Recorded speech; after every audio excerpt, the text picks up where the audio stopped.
Russia থেকে S-400 ক্ষেপণাস্ত্র প্রতিরক্ষা ব্যবস্থা কেনার পর থেকেই ন্যাটোভুক্ত দেশ তুরস্কের সঙ্গে যুক্তরাষ্ট্রের সম্পর্কে টানাপোড়েন শুরু হয়। এই রুশ প্রতিরক্ষা ব্যবস্থা কেনার প্রতিক্রিয়ায় ওয়াশিংটন তুরস্ককে তাদের অত্যাধুনিক F-35 যুদ্ধবিমান প্রকল্প থেকে বাদ দেয় এবং একাধিক নিষেধাজ্ঞা আরোপ করে।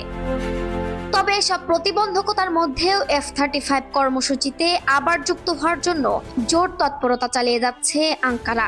যুক্তরাষ্ট্রের দাবি, রুশ তৈরি S-400 ব্যবস্থা ন্যাটোর সামরিক নিরাপত্তার জন্য ঝুঁকি তৈরি করতে পারে।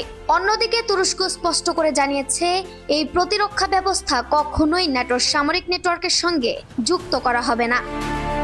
বর্তমান পরিস্থিতিতে যুক্তরাষ্ট্র তুরস্কের সামনে শর্ত দিয়েছে, F-35 যুদ্ধবিমান পেতে হলে S-400 ব্যবস্থা সরিয়ে নিতে হবে। কিন্তু আঙ্কারা জানিয়েছে, মার্কিন চাপ সত্ত্বেও রুশ প্রতিরক্ষা ব্যবস্থায় কোনো পরিবর্তন আনা হবে না।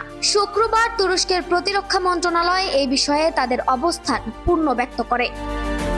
এদিকে আঙ্কারায় নিযুক্ত মার্কিন রাষ্ট্রদূত টম ব্যারাক জানান, দুই দেশের মধ্যে আলোচনা চলমান রয়েছে। তবে তিনি স্পষ্ট করে বলেন, মার্কিন আইন অনুযায়ী তুরস্ক যতদিন S-400 ব্যবস্থা বহাল রাখবে, ততদিন F-35 প্রকল্পে তাদের ফিরিয়ে নেওয়া সম্ভব নয়।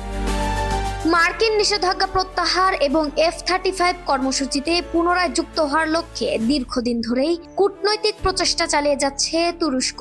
দেশটির পররাষ্ট্রমন্ত্রী হাকান ফিদান বলেন, পারস্পরিক আলোচনা ও গঠনমূলক সহযোগিতার মাধ্যমে এ সমস্যার সমাধান হলে যুক্তরাষ্ট্র তুরস্ক সম্পর্ক আরও শক্তিশালী হতে পারে।